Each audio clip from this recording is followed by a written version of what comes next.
இவருக்கும் வணக்கங்க. இன்னைக்கு நம்ம பூண்டு குழம்பு வைக்கலாம். எண்ணெய் நல்லெண்ணெய் ஊற்றிருக்கேன். எண்ணெய் காஞ்சிருச்சு. கடுகு உளுத்தம் பருப்பு போட்டுக்கலாம். கொஞ்சம் சீரகம், ஒரு வரமிளகாய், வெங்காயம், கருவேப்பிலை, கொஞ்சம் பெருங்காயத்தூள் போட்டுக்கோங்க. எடுத்து வச்ச பூண்டை போட்டுக்கலாங்க.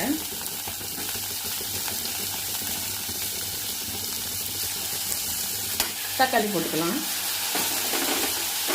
குழம்புக்கு தேவையான உப்பு போட்டுக்கிட்டேன்.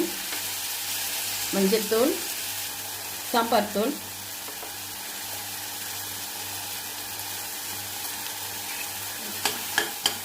அப்படியே சிம்மில் போட்டு மூடி வைக்கலாங்க. வேகட்டும். புளி ஊற்றிக்கலாங்க. அரைச்சி வச்ச தேங்காய் ஊற்றிக்கலாம்.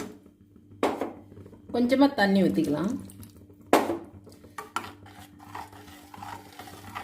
ஒரு விசில் விட்டு எடுக்கலாம். சுவையான பூண்டு குழம்பு